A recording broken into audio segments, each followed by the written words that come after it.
Hey there, IndyCar fans. This is Nathan Brown, your motorsports insider with the Indianapolis Star.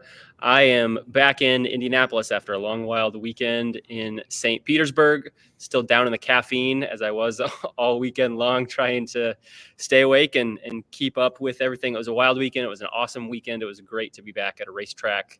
And we are here on IndyCar Weekly to dive into everything that went on track, off track at St. Pete. Of course, with me is my guest host, Stefan Wilson, who took in everything from home, watched the race on Sunday, and we have lots of thoughts on what took place. Excited to dive into all of this and excited to give a little sneak peek at what will be going on in 2 weekends at the Thermal Club in Southern California for IndyCar's $1 Million Challenge. Their version of a non-points all-star type event.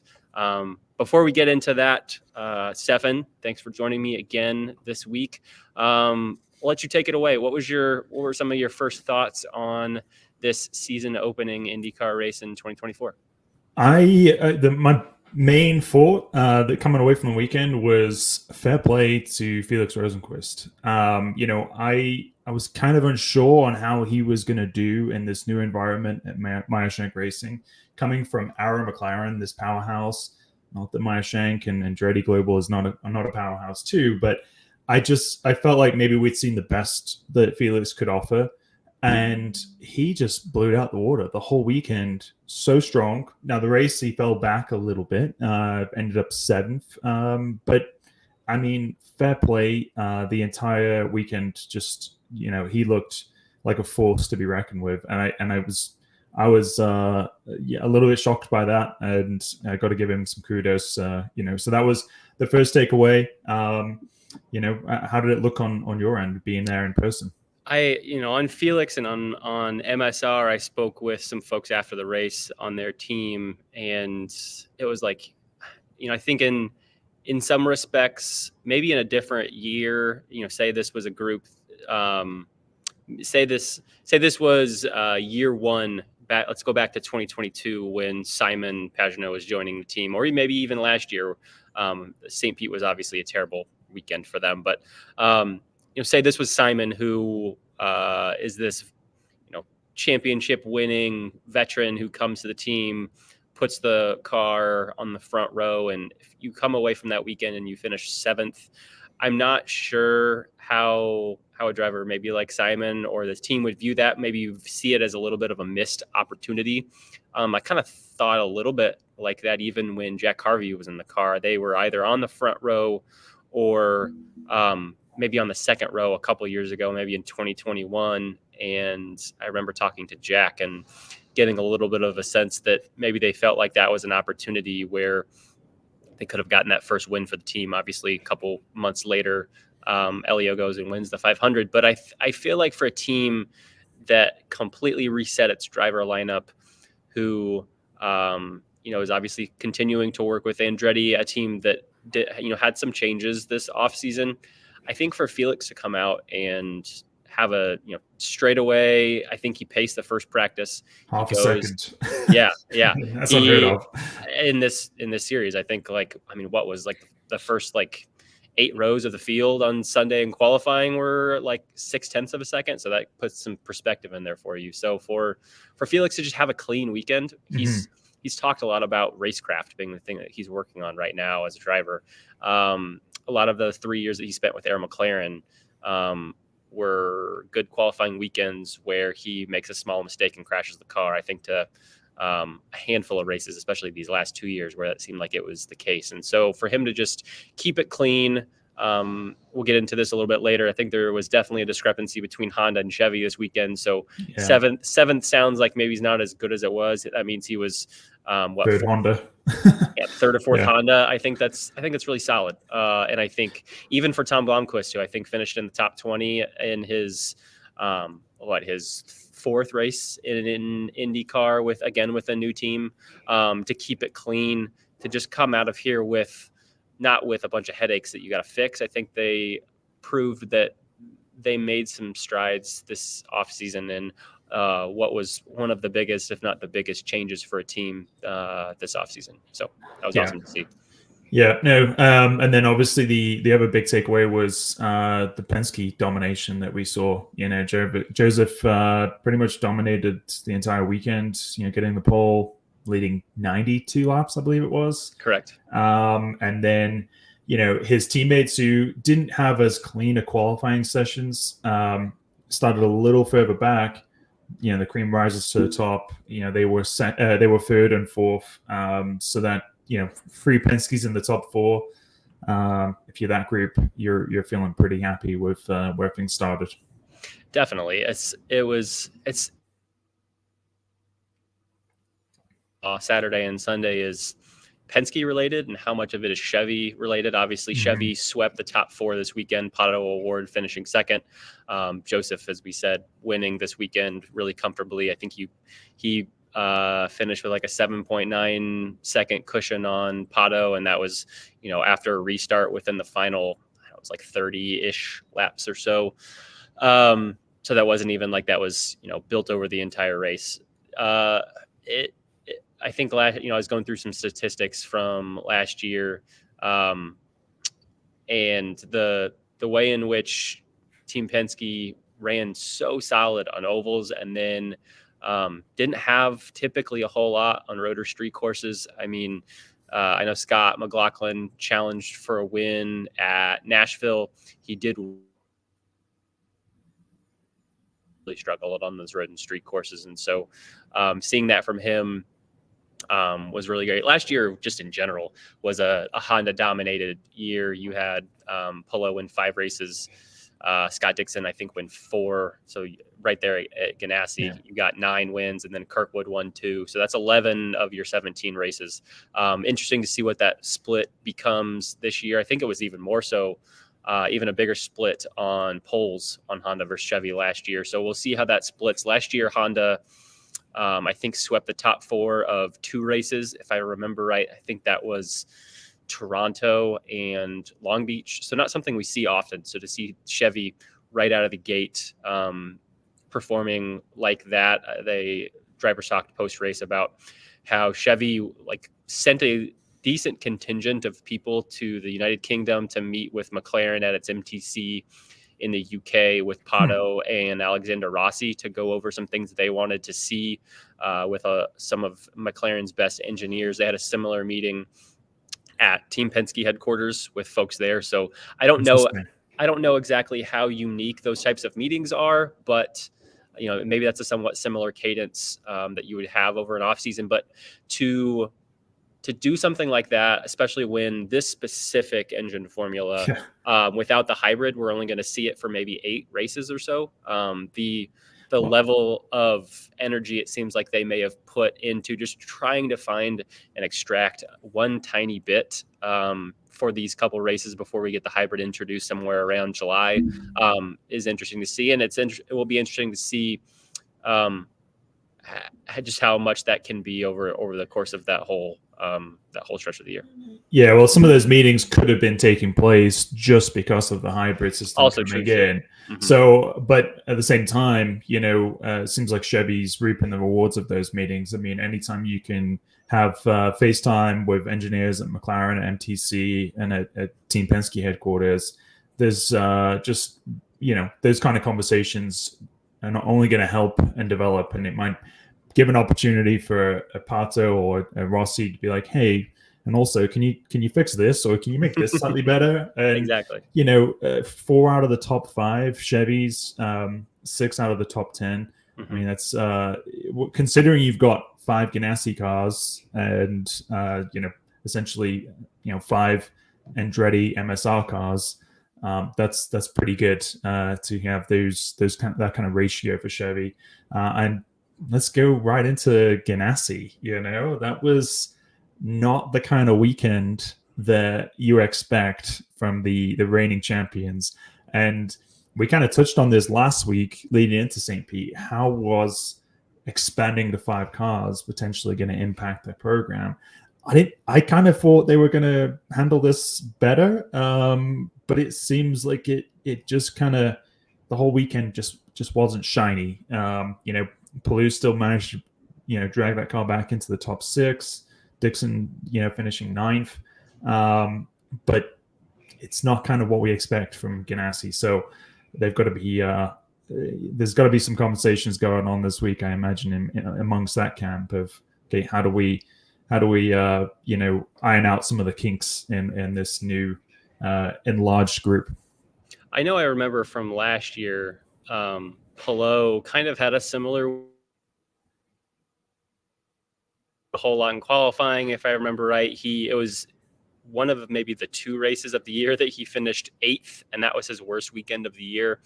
And I felt like we had a lot of that. This had a lot of similar characteristics. He qualified 13th. That was a big deal on Saturday outside of Josef's pole and Felix being so incredibly close. I'm trying to remember what the stat was. I think they were separated by 58 thousandths of a second. It was the closest road and street course qualifying deficit between 1 and 2 in like 12 years or something like that. It was amazing. But so Alex qualifies 13th. You wonder, is that the type of position where you could find yourself in some lap 1 carnage?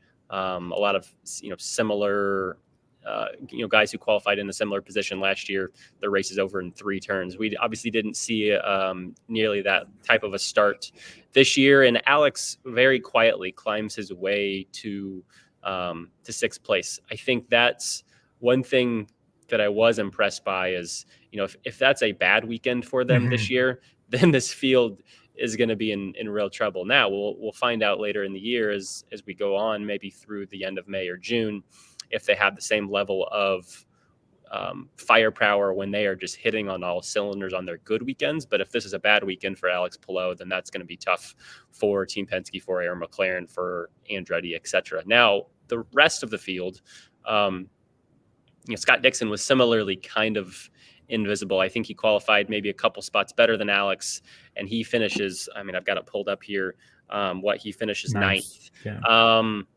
Alex or Dixon last year, kind of invisible, but still I think finishes on the podium, finishes 3rd. Very different weekends for him in that respect. Continues to be one of the very few races on the IndyCar calendar that Scott Dixon has not won. This was the 20th anniversary this year. And then after you get past those guys, you go down to Kyffin Simpson in 14th, which I think was really good for him in the number 4 crew. There's a lot of new folks on that car that had previously been working in other series. Chip Ganassi told us that as they expanded this group to 5 cars in IndyCar this year, a lot of what they did was pull over people from their Extreme E program that had also been running out of Indianapolis. They are not participating in that series this year. And so while that is not a group that is entirely all of those people, they kind of try to scatter them across their 4 existing.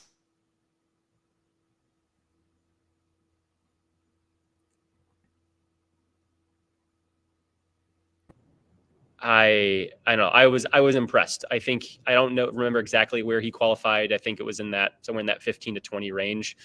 And so for 23rd, I think. Yeah, so maybe it was even worse than that. Yeah. So for him to stay out of trouble, as we saw with some of his teammates now, Marcus Armstrong, made a mistake himself going into turn 10, going wide, hitting the barriers. His race was over. Linus Sundqvist, that didn't have as much of an issue. He got hit from behind. Yeah.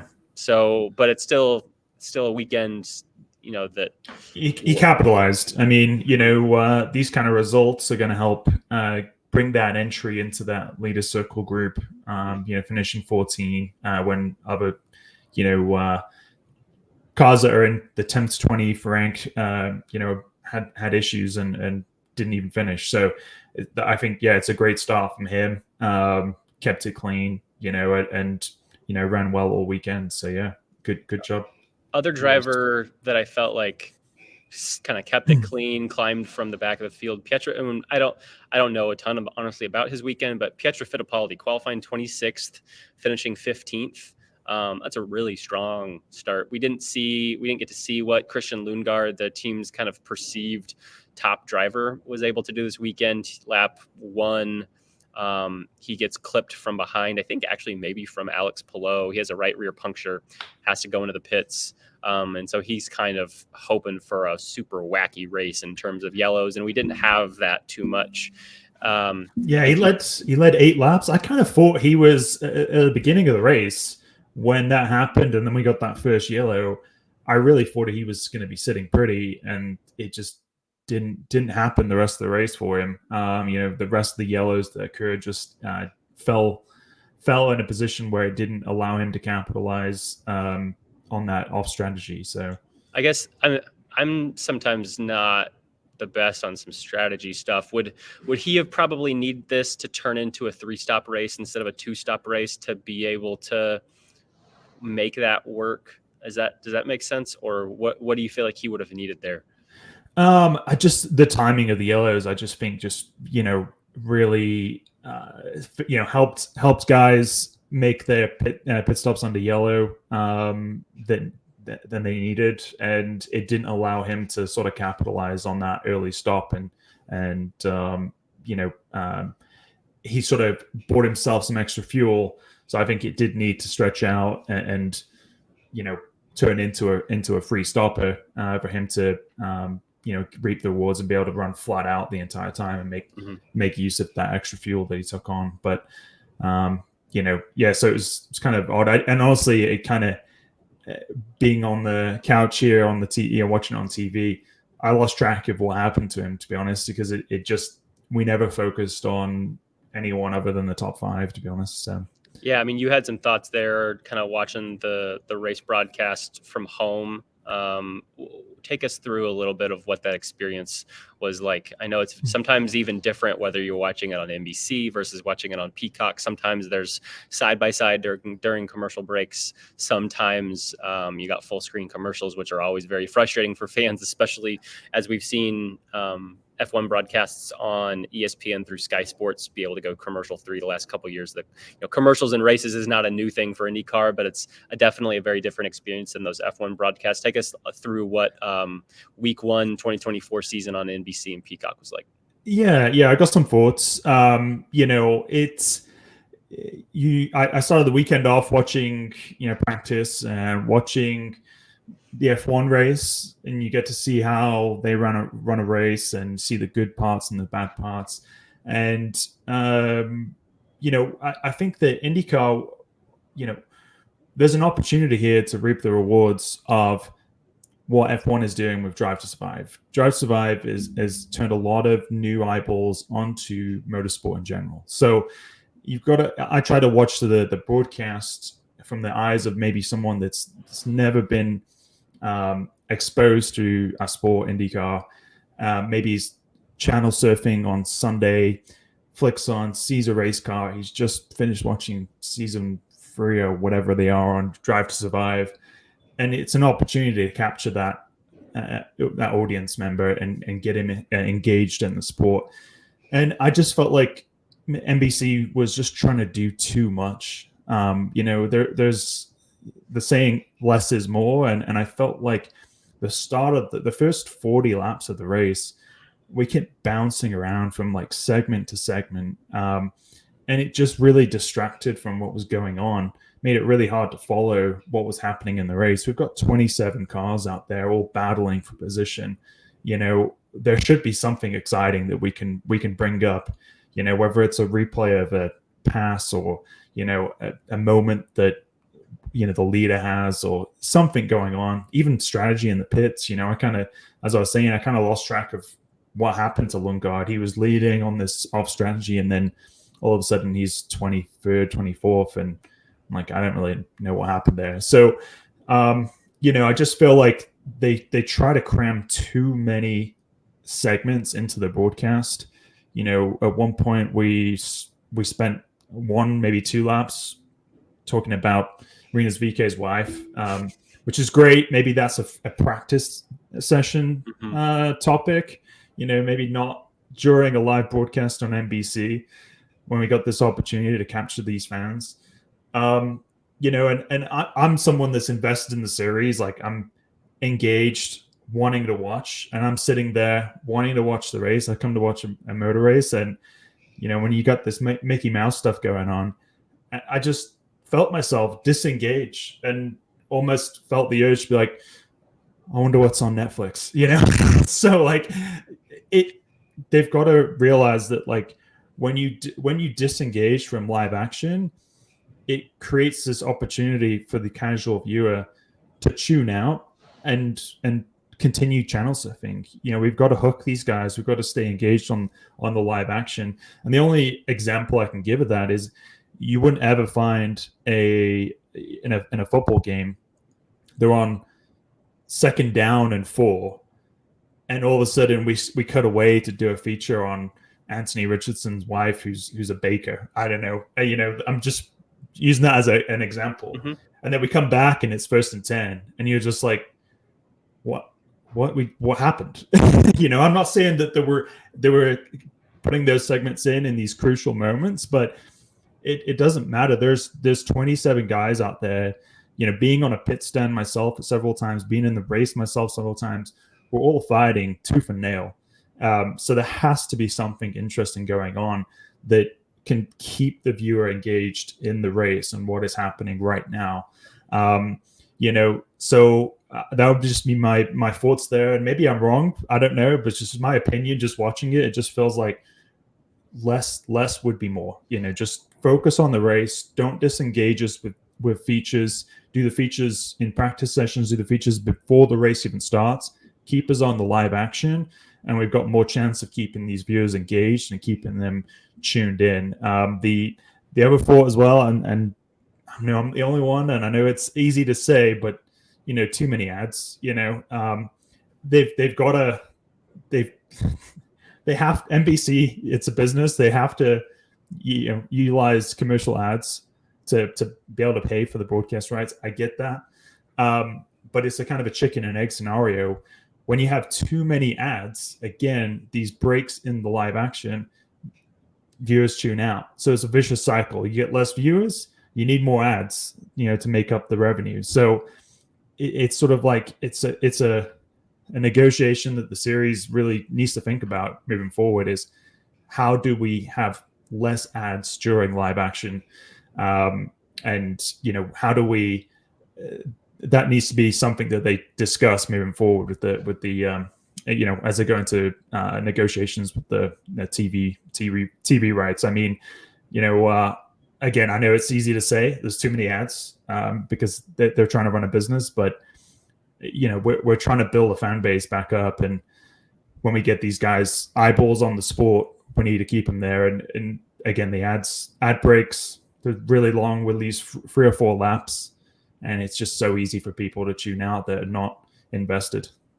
Yeah, I know there's oftentimes a discrepancy on how this works between NBC broadcast and Peacock. And I don't think I even know where this is more prevalent, but like I know the times when you can do a side-by-side where you've got the on-track action still on TV and it's just silent. You've got an ad playing next to it, kind of like the look of our podcast right now, for those of you who are watching here on YouTube.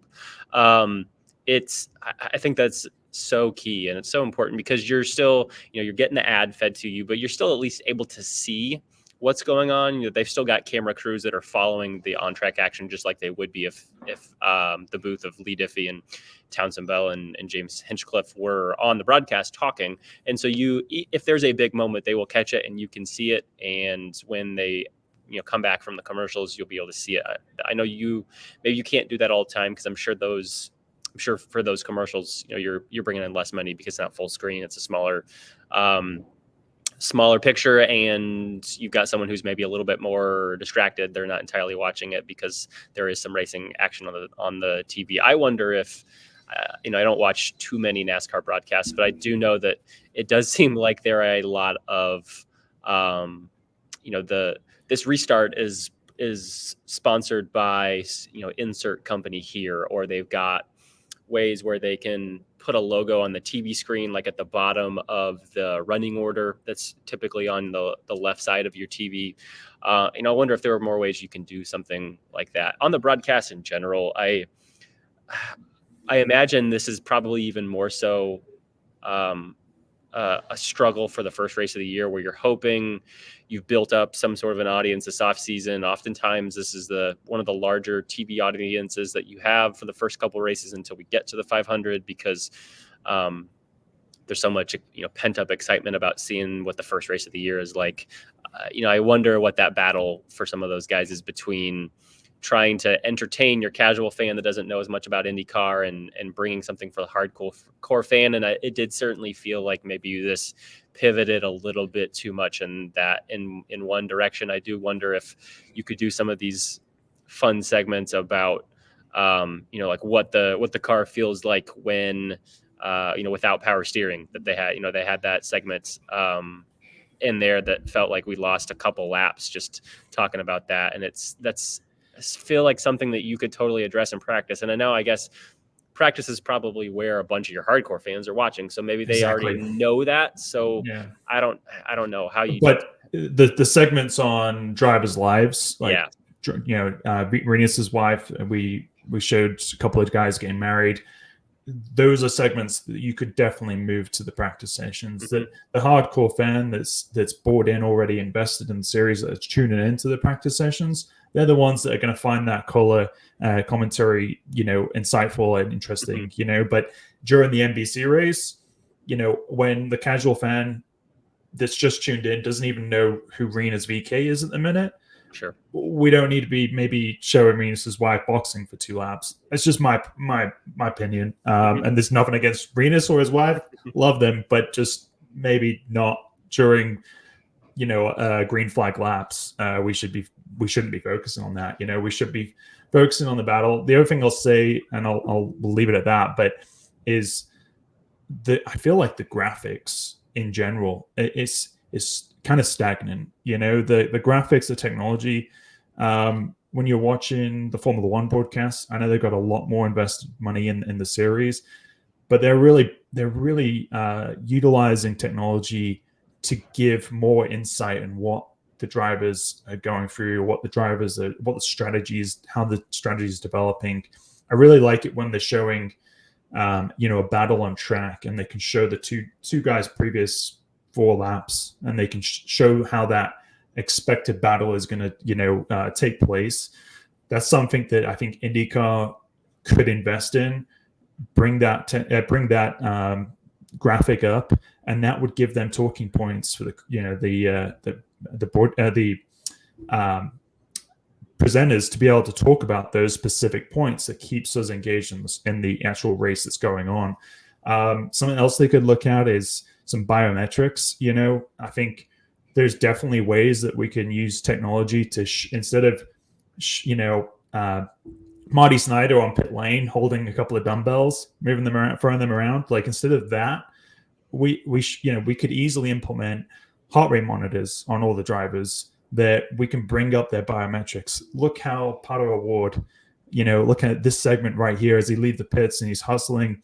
His heart rate's up to 180, like mm-hmm. There's a way to bring technology into this, bring new sensors, new data that I think would really benefit the way that we consume the race. And I think that, that's just something where it's got a little stagnant on that front. And even the graphics look a bit dated. It's just like, overall, there's just things that I would like to see them. How do we make this product better? How do we make it easier for the fans to consume? Mm-hmm. And that's all I'm really getting at there. I think one thing too that F1 broadcasts do really well, and it's almost kind of because the races are so unexciting at the front, is you see a lot of like, let's switch over to this really awesome battle for like mm-hmm. 6th place. And you kind of have to do that because Max is 20 seconds ahead and running away. And if you just focused on him, or even sometimes if you focus on the top 3 or 4 in the race, those aren't all that exciting. And one of IndyCar's best characteristics is the fact that those fights in the front 3 or 4 or 5 cars are so great. But I do wish we did a little bit more. They run through the field, but yeah. When you can tell that Sunday's race is turning so much into being a fuel saving race, and you're probably not going to have a whole lot of, once we get 10 laps and past a restart, you're not going to have a whole lot of jockeying between Colton Herta and Scott McLaughlin and Pato O'Ward and Will Power for second, third, fourth, and fifth. And so I would have loved to have gotten a little bit more of a sense what was happening back, in 6th through 10th or 6th through 12th, because I do think there was some interesting stuff going on there, and we didn't maybe get to see. 1,000,000%. Didn't get to see as much of that, and it's maybe not as much part of the thought process, I think, even sometimes, because the racing at the front is so good, and that's something we love about the sport. But I would love to see if there are ways to do that. Sometimes you get some of that, and then all of a sudden there's a pass that's, they oftentimes are like running through the field. Oftentimes it's the pit reporters that are kind of going back and forth, like, this is what has happened to, Alex Palou is currently 6th, and now let's go over to Kevin Lee, who's going to talk about the guy who's in 7th, and you kind of like alternate and go through the field that way. And sometimes they get through 20th, and sometimes they get cut off at 9th because there's something crazy going on, and that's all we get through the field. So I know they do that some, but would love to see that a little bit more if there are ways to incorporate that. I felt like the last 10 laps of the broadcast, they really just focused in on the few battles that were happening on track, the top 10. They showed a lot of on board footage, and the last 10 laps was really engaging.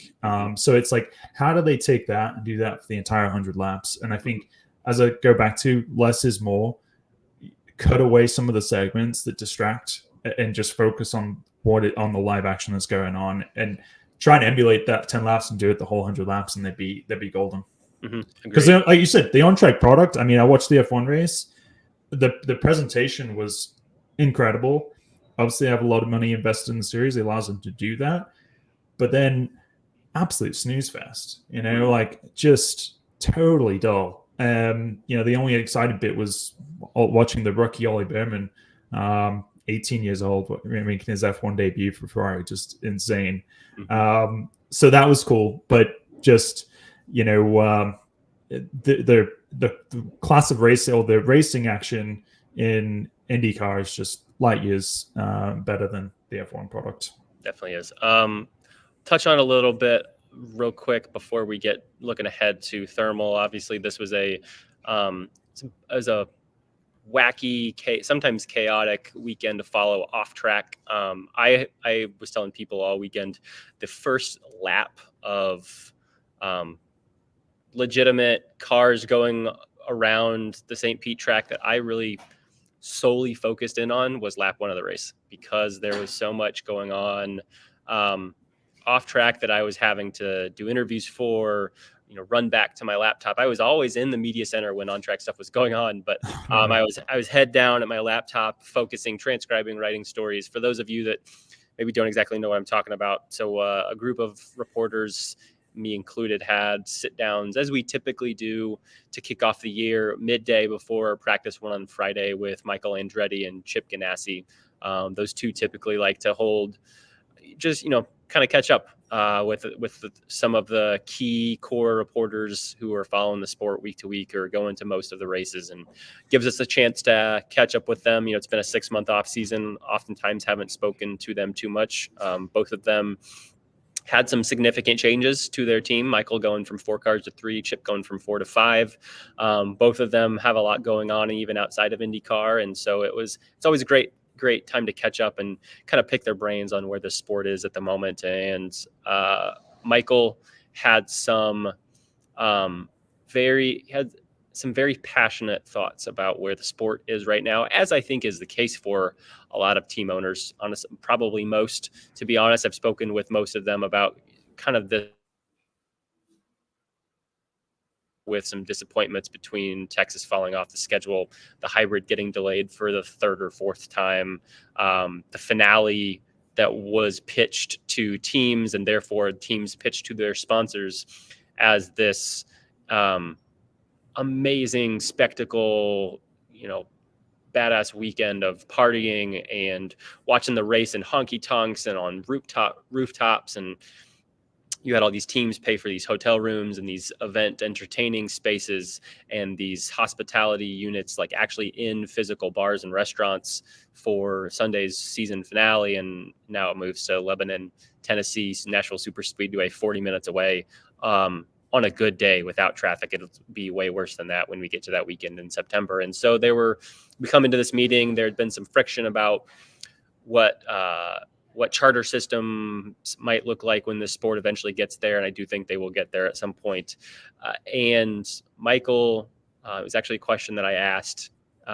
Michael was asked his thoughts on IndyCar and Penske Entertainment's original proposal around charters that came late last year, which was asking for teams to spend $1 million to buy into the system that would potentially, depending on the version, get them a guaranteed spot in the 500 and guarantee them the same type of cut of revenue in terms of annual winnings, the purses, I guess you would call it, for races outside the 500, as they are already getting, and then have the opportunity to sell that if they chose to slim down their race teams or get out of the sport altogether.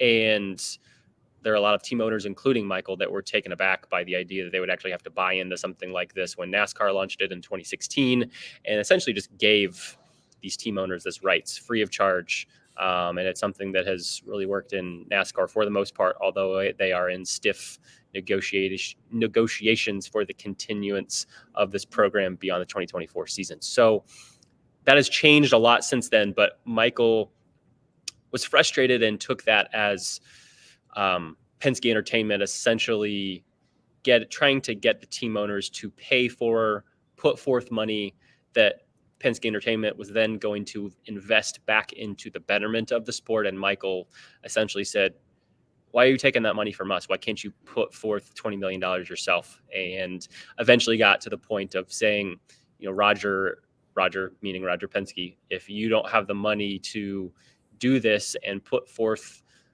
capital, essentially do the spend money to make money model to improve this long term, then you should sell the series. And a lot of us were really surprised Michael said that. I think at least said that publicly. I think if he had the opportunity, he might have used some different words. Hindsight is always 20/20. But that kind of set off this crazy 24 hours where you had team owners commenting on that publicly and privately. It enraged members of Penske Entertainment's executive team. They eventually brought a group together, a committee, I guess you would say, that will focus on growth opportunities for the sport moving forward. Those three owners being Jim Meyer, Zach Brown, and Dan Taurus of Andretti Global, Michael's co-owner in that team. I don't know that there's a lot more to be said on it other than some tough words were said. And I think in the grand scheme of things, we're in a better spot moving forward. Sometimes it's kind of what has to happen. Things sometimes have to be said publicly to put some pressure, and not to say that Penske Entertainment wasn't still doing things behind the scenes. They've been doing a lot. There've been silently a lot of great growth metrics that have come from the sport these last couple of years, but sometimes things have to be said that create some tension for a little while in order to get things moving in the right direction long term. And I do think we are there. I'll have some more to write and say about that here in the next couple of days as I catch up on some more stories to write. But that's kind of my takeaway on where things were. Quick before out of that, I know there was one thing you were wanting to touch on, Stefan, more from the technical side. Michael had an idea about how to approach IndyCar's next set of technical regulations, that being adopting IMSA's engine formula for its GTP class. Something very intriguing, and I'd love to kind of get your take on what you feel like that would mean from a technical side, from a manufacturer side, if we went that route. Yeah, I read your article that you logged on this. Some of Michael's comments. I won't say too much more. I mean, there's definitely friction there inside the series. The team owners want what's best for themselves. They maybe don't see all of the obstacles and the challenges that Roger's faced himself. At the end of the day, Roger's investing in the series his own money. And this is more of just, I wouldn't say a passion project, but he's he's definitely not making money off the series right now. It's his own money he's investing. Not. So we got to take that into account. And definitely the surviving COVID, you've got to take that into account as well. He bought it at like the worst possible moment. Mm-hmm. So I won't say anything more there. The some of the comments that came out of that though, Michael had a thought about, okay, instead of casting this net so small for the engine manufacturers, because we're really in a situation now where we need a third manufacturer to reduce the costs on the two that are already invested in the series. That has to happen. That really is an important part of the future growth of the series, I believe, is to add an engine manufacturer here. But instead of casting the net so small, why don't we take the regs that have already been developed by IMSA and GTP? It's already been super successful. I think there's 5 manufacturers. Yeah. To be fair, I should be a little bit more clued up, but I'm not even sure how the hypercar rules from Europe, how close they're related. I think they're pretty close to the GTP rules. So, technically there's Ferrari there, which Chrysler, easily could adopt. And, you got some really amazing brands like Porsche.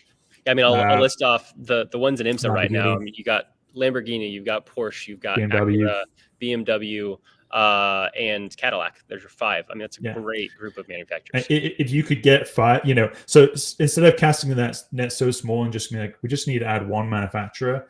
At the end of the day, like any regs that they come up with, these manufacturers have to go and spend 10, 20, 30 million to develop that product to go and fit into these regulations. So it's a big ask, and that's not total. That's just year one, just to develop this and then to put the people in place to run these engines.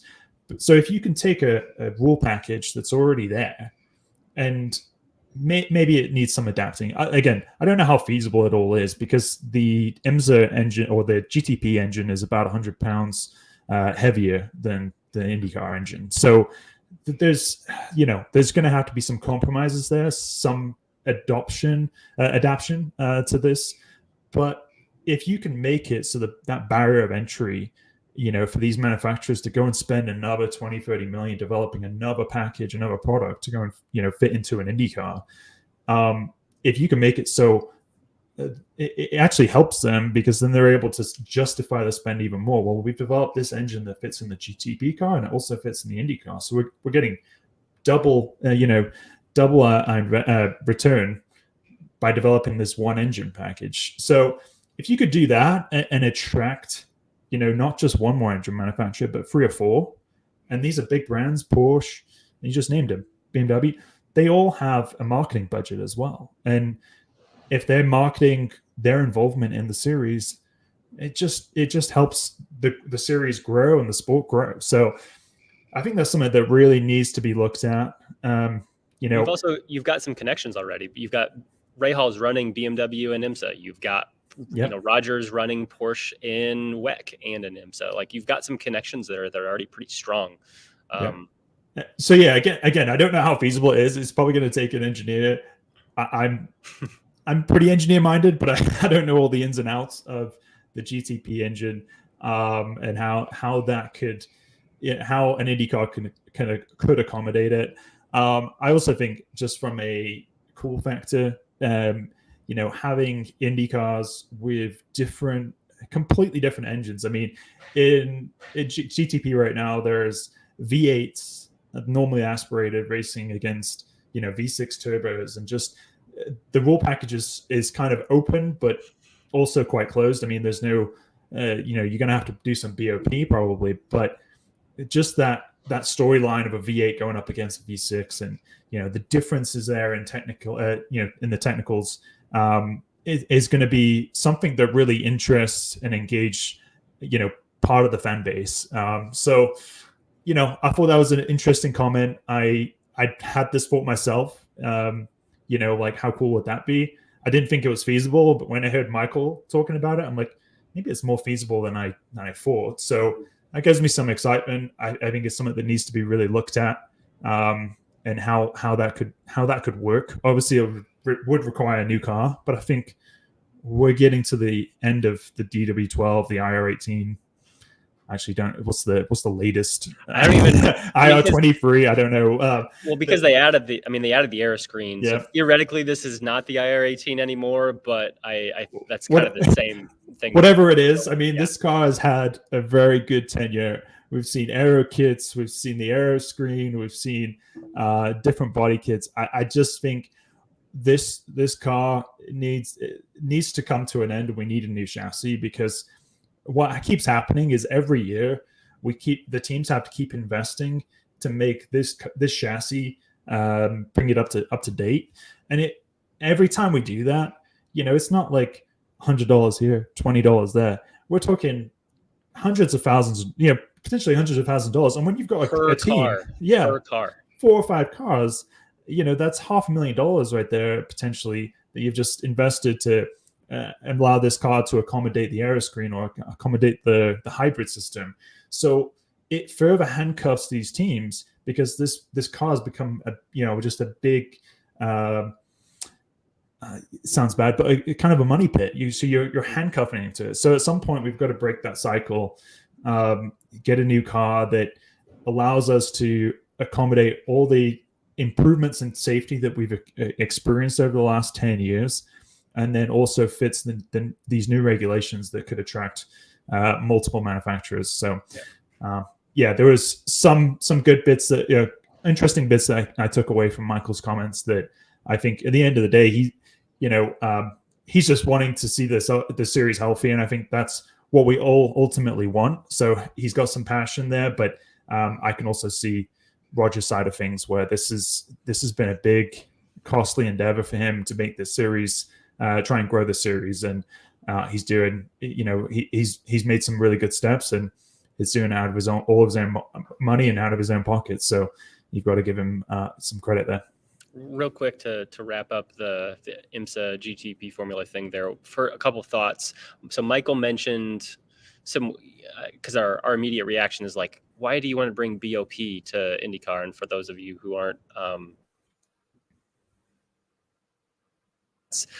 balance of performance, so that's the ways in which IMSA's sanctioning body kind of helps bring the field together when you have different cars that are better or worse on aerodynamics, or their engines are different. He made it sound really simple. I can't imagine it's this simple when it comes down to it. But he said you put torque sensors on the engines that are all different, so you can kind of keep them in line, and then you have a spec chassis. So you still have, whether it's Dallara or someone else, you have a spec chassis, and every engine has to fit into the engine bay for the car. So you can't have a super tiny engine that gives you this massive advantage on weight. You can't have this massive engine that's going to overpower everyone else. There are ways that you can kind of help keep things in check there a little bit.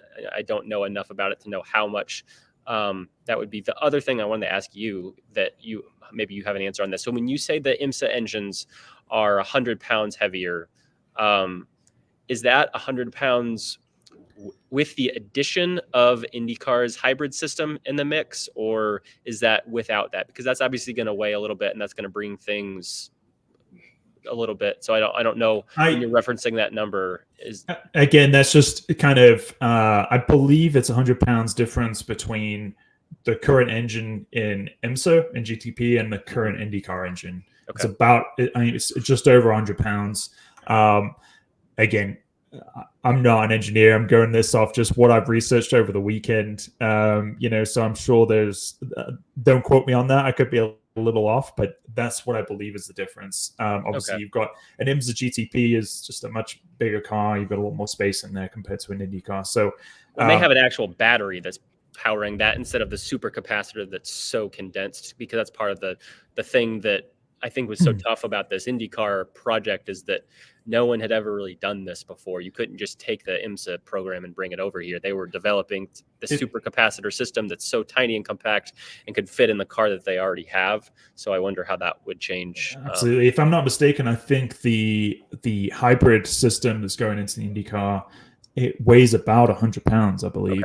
Okay. So if you were to take that into consideration, then weight-wise, if we can accommodate an extra 100 pounds in this car, then we could technically accommodate those engines. Size-wise, again, I'm not sure of the size comparison. These are all things that you'd need to look at. Like I said, you might have to take those regulations and maybe adapt them slightly so they'll fit in an Indy car. But there's definitely the building blocks there, the foundation at least. And at the end of the day, you're trying to make this as easy as limit that barrier of entry for these manufacturers. Make it so Porsche can just take that engine and go, let's go and run the Indy 500. Like that's kind of stuff that we want to see as fans. Take us back to the heyday when there's multiple manufacturers all competing for the biggest prize in motorsport, in my opinion. So the other thing as well is touching on BOP. Right now it's free reign. Chevy and Honda. I mean, there's regulations that are in, but they've spent millions and millions of dollars each year to improve the product that's in the car, and that doesn't really do a whole lot for the casual fan. We don't see those advancements. If you have some BOP there, maybe there's a way that you can take those dollars been spent on finding a tenth of a second here or finding an extra horsepower here and make it more meaningful and put those dollars into marketing the series and increasing the viewership, increasing the eyeballs on the series. So, if you have Porsche enter the series, that and they're not spending all this money developing the engine, they can promote, hey, we're racing the Indy 500 this year for the first time in 20 years. Got to be more than that, actually, 30 years. Wow. Yeah. So that would be, again, another thing that could help the series by bringing these extra manufacturers in. Yeah. Exciting to see how that goes. Really, I think if they are going to have some new changes for 2027, and now at the moment, that's the first year that Chevy and Honda are no longer contracted with IndyCar. Their current deals run through 26, so that's why you hear things about 27 and about the potential of a new car and a new engine formula for 27. So that's why things could look very different. I do think if they are making changes for 27, those decisions are going to have to be made, and we'll have some announcements on that in the next couple months if that's the target. I don't know how realistic that is. I know Honda obviously is considering their options and thinking about whether they're going to be an IndyCar, and I don't know that that's a decision that they're prepared to make in the next couple months necessarily. But if this is the direction we go and they feel like, we're going to be in IMSA for a long time and we like that formula that we're competing with there and we're willing to bring that over. I know they're I think if I remember right, they're not the internal combustion engine part of their Acura right now, I think, is the 2.4 liter twin turbo V6 that was supposed to be the IndyCar engine, that the product that got scrapped about 15 months ago when they decided that they needed to stay at 2.2 to limit costs and be able to focus on the hybrid system part of this. So they've got some of that already developed. Will be something that we'll continue to follow, and hopefully we have some more information and some more idea of what the direction is that the series will be going here in the coming months. Now to look ahead real quick before we say goodbye. So next on track IndyCar action that we have coming. I think there is a test between now and Thermal, but the big thing that we're all waiting for to see how this goes is the Thermal $1 Million Challenge. That race is March 24th. We have 2 days of testing coming up that Friday and Saturday. So that's March 22nd and 23rd at the Thermal Club. Those tickets have been cut down pretty substantially. If you are interested in doing that, originally $2,000, now just $500. I believe those are still available. But to give you a sense of kind of what that weekend is like, I'm looking at it right now on my phone. Friday, cars are on track. Again, these are local times, so just those for Eastern time, Mountain time accordingly. But Pacific time, I think this will all be covered on track on Peacock, this testing, 9 to 11 on Friday, and then 2 to 5 later in that afternoon. And then Saturday, you have more testing, 9 to 11 and 1 to 3. And then we have qualifying for the heat races that will be run on Sunday morning, Pacific time, early afternoon. If you are watching on the East Coast or Central Time or what have you. So those qualifying runs, I believe there is a draw on Thursday that will determine what groups you are qualifying in. And then those qualifying sessions on Saturday, those are starting at 5 p.m. Pacific. So that is 8 p.m. Eastern Time. I believe that will also be shown on Peacock. Those will essentially set the field for the 2 heat races that we have. Those 2 heat races, the top 6 then from those on Sunday morning or early afternoon, the top 6 from both of those 2. So that'll be groups of 13 and 14. So roughly half, a little bit less than.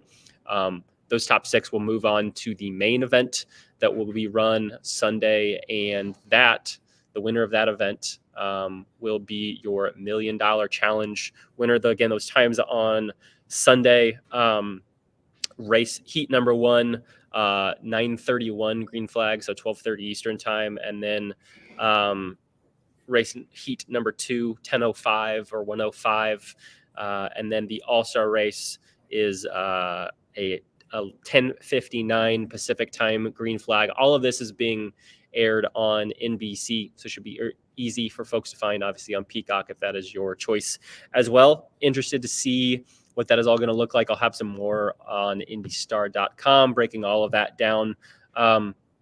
Real quick before we go, Stefan, what do you think about that format? I don't know if it's something that we will see more of beyond this non-points paying race. I don't know if this is something that you really could use in an IndyCar weekend, but what do you think about what we will hope to see when we get to Saturday and Sunday next in a couple weekends?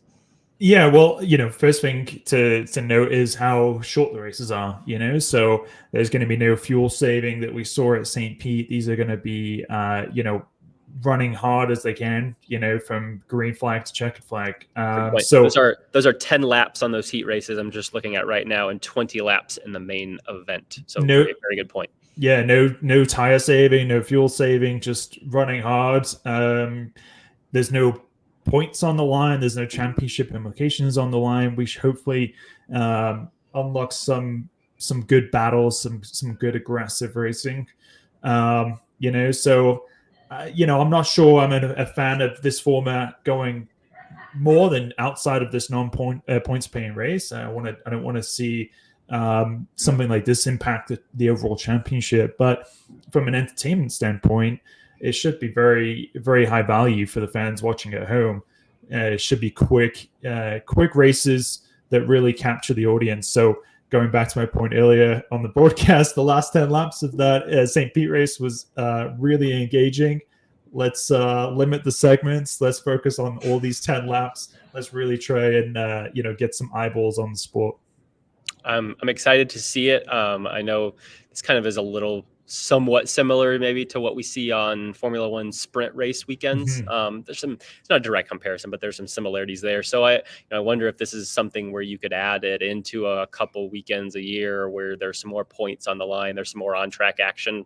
If you're at a race where there's not as many support events, you could add something else. I know teams would probably love more practice time because practice time is so limited, especially on road and street course weekends. But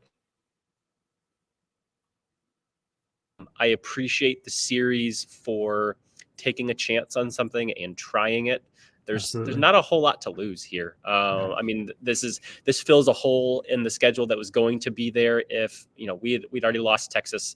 So I think this is something the series might have been working on regardless, coming off the weekend test that we had at the Thermal Club a year ago in February of 23. And this gives us something to look forward to. There will be a 4-week break between Thermal and Long Beach. So we've got 6 weeks until we have some points paying IndyCar action. But exciting idea, like to see how it works, and excited to come away from it and see if there's an idea of what might what we might see from this because they took this risk and tried this experiment. So 100%. There you have it. Thank you for everyone tuning in. We had a great audience for this relaunch of this podcast last week, previewing St. Pete and talking a little bit about the off season. We'll be doing this again periodically through this spring. We'll have another one in a couple weeks after the Thermal Club $1 Million Challenge, recapping that. Excited getting a chance to do this again. Thank you so much, Stefan, for joining me on this. This again, IndyCar Weekly. You can find it on your typical podcast platforms, Apple, Spotify. You can watch this on YouTube if you're so inclined. Again, that's the IndyStar YouTube channel. You can watch this on IndyStar.com. Thanks so much for watching.